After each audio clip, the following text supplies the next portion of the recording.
salah satu desainer yang sempat jadi perhatian banyak orang karena memproduksi masker bersketsa bola dunia berteteskan air mata di saat kondisi pandemi.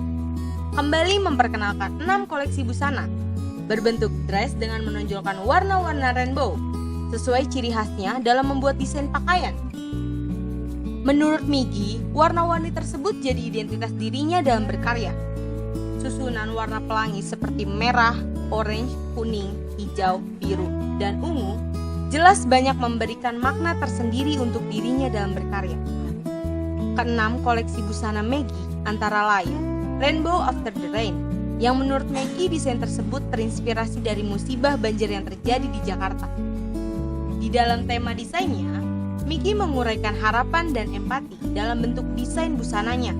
Untuk proses produksinya, Miggy menggunakan teknik brush dan painting. Selanjutnya, desain bertema senja.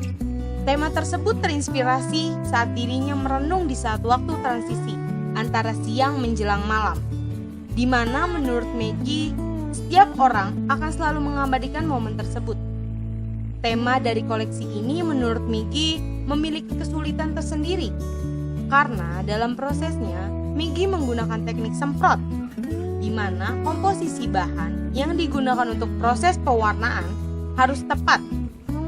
Selain itu, Miggy juga membuat tema lollipop, di mana koleksi busana dari desain lollipop dikenakan beberapa selebritis, antara lain mulai dari Sarwenda, Jenny Cortez, Ayu Ting Ting, Susi Ngapak, serta peserta Lidah Indonesia.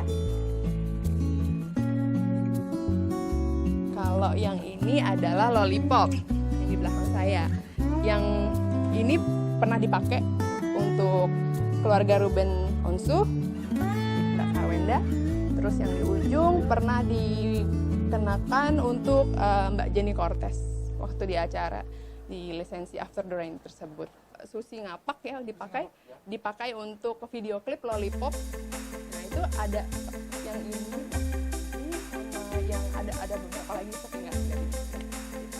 Ayu Ting Ting pakai kemben ini tapi ada celananya, tapi ini celananya kayaknya ada di studio.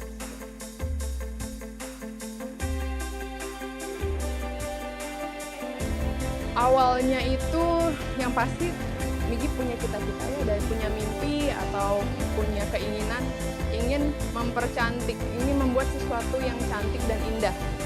Diawali oleh kekurangan. Dulu itu kalau bisa dilihat di belakang ada Barbie. Kenapa ada Barbie? Itu adalah salah satu yang melekat di hati. Waktu kecil itu umur 7 tahun saya menemukan Barbie recycle. Jadi Barbie tersebut saya coba suci, saya coba clean up, lalu ada bagian yang kurang, kepalanya tidak ada, tangannya tidak ada. Saya mencoba menutupi beberapa hal yang kurang tersebut. Contoh, tidak ada tangan, bikin one shoulder, tutupin tangannya. Nah, tidak ada rambut karena botak, saya tutupin dengan menggunakan scalp. Kalau tidak ada kaki, saya menggunakan long dress. Jadi proses untuk pembuatan pakaian si Barbie doll yang nggak sempurna ini juga ada kisah tersendiri. Contoh, waktu anak umur 7 tahun biasanya orang tua agak khawatir ya anak-anak pegang gunting, pegang jarum. Saya mencuri pakaian ibu saya di jemuran. Jadi untuk membuat pakaian tersebut, yang pasti saya menggunting-gunting pakaian ibu saya yang pasti masih akan dipakai. Tapi satu hal yang melekat di hati, ibu tidak pernah marah. Hanya kaget, kok pakai yang ini gitu. Tapi finally beliau mensupport saya dengan mengeluarkan pakaian-pakaian yang tidak dipakai. Lalu diberikan, nih silakan bikin baju-baju Barbie tersebut. Dari situ saya termotivasi dan berpikir bahwa alangkah indahnya ya, sesuatu yang sudah rusak, bahkan recycle, bahkan kotor, saya mencoba untuk menjadikannya indah. Seperti betapa bangganya saya kalau jika melihat koleksi saya semua ini dipakai dan digunakan dan mereka terlihat cantik. Kehidupan itu mencoba kita tidak mendramatisir ya. Kalau bisa kita optimis. Yaitu salah satunya adalah emosi kita sendiri. Bagaimana caranya kita memotivasi diri kita sendiri dengan warna, dengan melihat apapun itu yang indah atau yang bisa membuat kita calm, damai. Salah satunya adalah yang terjadi pada diri saya ketika saya melihat warna yang terang, warna yang cerah, itu membuat mood saya berubah. Kalau saya melihat warna hitam, gelap, ya pasti itu adalah satu emosi yang gelap atau sedih, apapun itu. Warna merah kalian bisa lihat, oh itu marah, emosi yang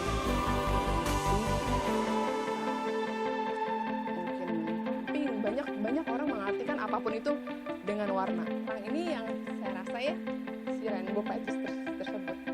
Nah, susunan warna 6 warna yang Migi susun tidak random ya, tetap beraturan dari merah, orange, kuning, hijau, biru, ke ungu dan diulang lagi. Dan itu menjadi bentuk rainbow pengulangan. Ya, pelangi.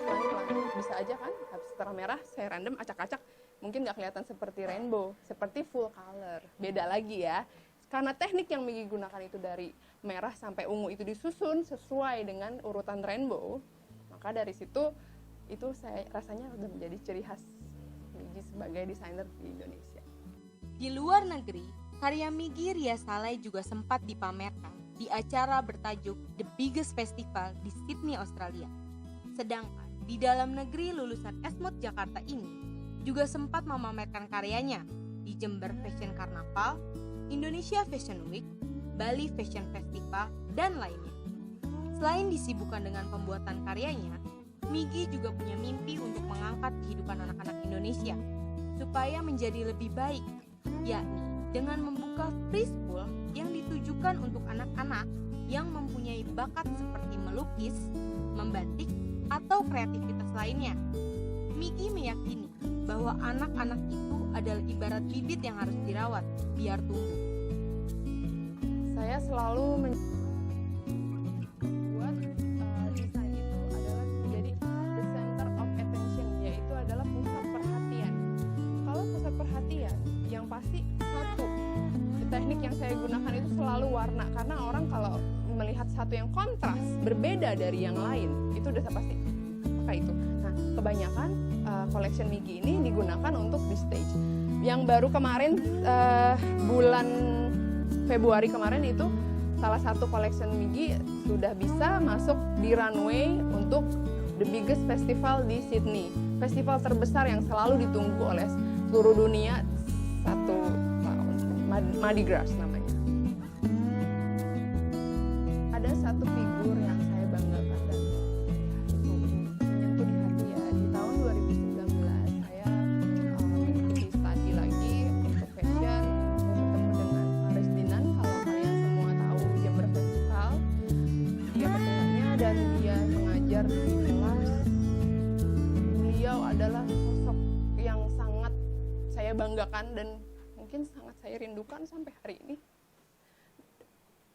Terima kasih sudah hadir dan memberikan motivasi untuk anak-anak bangsa Indonesia. Dan sampai saat ini yang sedang Migi program adalah ingin membuka sekolah bebas ya, free school untuk anak-anak, creative school. Contoh, Migi akan siapkan untuk belajar membatik, melukis, apapun itu bentuknya dengan kreativitas dan pengenalan budaya Indonesia. Situ. Kenapa anak-anak gitu? Kenapa nggak institut sekalian atau sekolah? Atau Migi buka sekolah jahit, apapun itu bentuknya ya, seperti yang salah satu desainer Indonesia yang Migi banggakan juga yaitu Ibu Ana Avanti. Migi belajar anak-anak itu adalah biji, buah, di mana yang nanti akan tumbuh menjadi pohon yang besar. Disitulah kita harus mulai membangun bagaimana negara ini bisa kita bangun lebih baik lagi, dimulai dari anak-anak, yaitu adalah masa depan bangsa. Dan sekarang yang Migi sedang program itu ya membangun free school tersebut di area Tanjung Lesung, Pandeglang, Banten di sana, yang sekarang masih dalam proses pembangunan. Dalam pasca pandemi ini ya ada harapan ya untuk Migi selama beberapa bulan terakhir ini kan pasti banyak orang yang kehilangan harapan. Bukan harapan, kesempatan. Bukan cuma kesempatan, kadang semangat dan lain-lain. Mereka patah, mereka kecewa, banyak hal yang sangat jujur itu sangat menyentuh hati ya. Ada beberapa, salah satu desain yang Migi buat sketsa di sini, yaitu sketsa tentang bagaimana dunia menangis. Ya, mungkin kalau sudah pernah lihat, ini sketsa tangan yang Migi buat pada akhir Maret.